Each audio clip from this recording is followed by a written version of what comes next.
Welcome to the video everyone. They start talking about an app that predicts when you are supposed to die called Countdown. One by one they start sharing the date they were assigned, but one of the friends named Courtney, Ann Winters, gets an assigned death time of later that night. After the party, Courtney's boyfriend Annie's drunk and attempting to drive her home, but because of the countdown timer she's wary to let him drive her home and insists that they walk. Evan gets mad and drives off on Courtney, leaving her to walk home alone. She then gets a notification saying that she violated the user agreement of the Countdown app. While she is walking, we see a cloaked figure following closely behind her, but then the figure peels off and gets into a nearby car and drives off. Courtney runs into her house and locks the door and looks outside. She then goes into the bathroom and fills a glass of water, and checks the shower as the Countdown app goes off. She drops the glass and then gets dragged into the air vertically and drops so that her neck breaks across the bathtub. The scene shifts to where an SUV crashed into the woods and we see the driver was Evan, and in the passenger seat where Courtney would have been there is a tree branch that has gone through the truck and into the seat, so Courtney would have died either way. The credits start. At the hospital, Evan meets Quinn, the main character, Elizabeth Hale, who is a nurse at the hospital. She tries to comfort Evan, who is due for surgery and on crutches and in a foot cast. Evan laments the death of Courtney and is conscious of his impending mortality since the Countdown app has him dying during surgery. We meet Quinn's co-workers who work under head nurse Amy, Tichina Arnold, and a few of them start downloading the Countdown app and laughing about the time they have. Suddenly a couple come into the hospital room with the girlfriend apparently having overdosed, so the staff resuscitates her with a dose of Narcan. We go back to Evan, who is wandering around an under construction area of the hospital to avoid the surgery, and we see he gets the user agreement violation.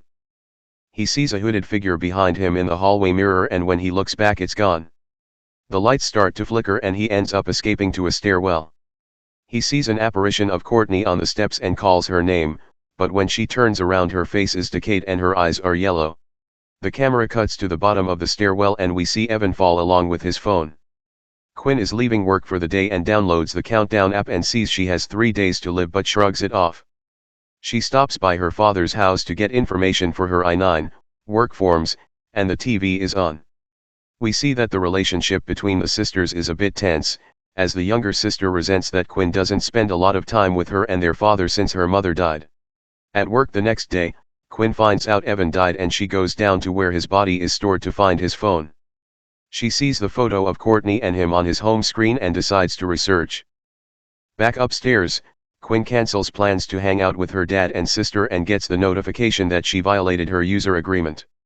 As she walks through the halls, a dark figure is in the background of one of the rooms, but when she walks backwards the figure is gone. Then Quinn's supervisor Dr. Sullivan, Peter Facinelli, lures her to a room under the guise of checking on a patient, but he uses the opportunity to try to pressure her into sex. Quinn turns down his advances but he forces himself onto her before apologizing for his actions. In the hallway Quinn tries to talk to Nurse Amy, but Dr. Sullivan calls her to check on a patient to thwart Quinn. At her own home Quinn researches the app as well as watches a video about it, and reads comments disputing the video as fake. Then she sees the ghost of Evan, which freaks her out and causes her to go sleep in her car. The next day her sister awakens her and they go inside. Their father is out of town and has left Jordan in the care of a family friend, who she has ran away from. Jordan and Quinn get into it after Jordan isn't allowed to stay over at her sister's and she says she's going to download the app and invite the boy from earlier in the movie over as she leaves. Quinn goes to buy a new phone from the cell phone store, and freaks out when the app re-downloads itself to her new phone, even with a new number, SIM card, and service. In her car, she sees the cloaked figure in the rear view, and ends up backing into somebody's car when it attacks her. The other driver confronts her and Matt, Jordan Calloway, comes to her defense, as he also was there about the Countdown app. They go to the hospital to talk to the priest and Matt is attacked in the bathroom, while Quinn is confronted by the HR department, as Dr. Sullivan has reversed the story to blame Quinn, and she is subsequently suspended. At a bar they trick another patron into downloading the app so they can review the user agreement, and figure out that changing any plans that were going to result in their death is what violates the user agreement.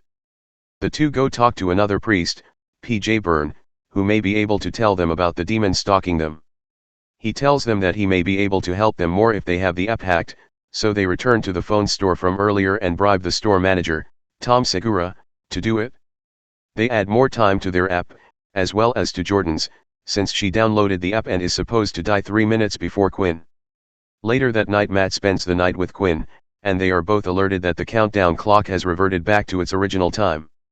Quinn is then attacked by the demon, as well as her sister, who they rush over to save at the babysitter's house. The three return to the priest, who tells them the code of the app is in Latin and tells them about a demon from the biblical days who tortured a king for avoiding his death. A gypsy told the king he was supposed to die in battle and he sent his brother to fight in his place, but the brother did not die. They perform a ritual involving blessing some salt in a ring to keep the demon away. The demon shows up and manages to lure Matt outside of the ring by setting off a deafening alert that everybody can hear except Matt, who is apologizing to the ghost of his dead younger brother, who the demon took the form of during the attack at the hospital earlier. Matt was racked with guilt for stealing his brother's dinosaur while he was dying at the hospital when they were younger. The brother's eyes turn green and the demon drags him outside with Quinn and Jordan giving chase.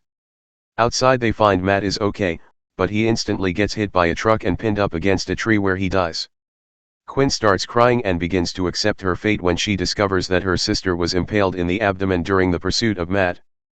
They rush her to the hospital where Dr. Sullivan tends to Jordan. Quinn is taken aside by another co-worker who tells her that she also was sexually assaulted by Dr. Sullivan and that if she wants to step forward legally that she will back her up. Quinn goes into Dr. Sullivan's office and seduces him to come to the under-construction wing of the hospital, where she launches a plan they discussed with the priest, that if somebody dies before they were set to, it will defeat the demon. Quinn tries to inject Sullivan with an overdose of morphine but the demon drags him away as they fight.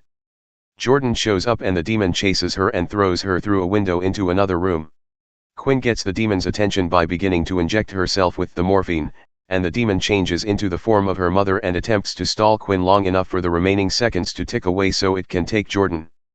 Quinn resists though and injects herself and causes the demon to turn into ash. Jordan runs over to her collapsed sister and cries over her dead body. Then she notices Quinn had written on her arm a diagram of where to inject Narcan, and sees a syringe full of it in her pocket. She injects her and brings Quinn back to life as they hug. The movie ends with Quinn, Jordan, and her dad at her mother's grave visiting.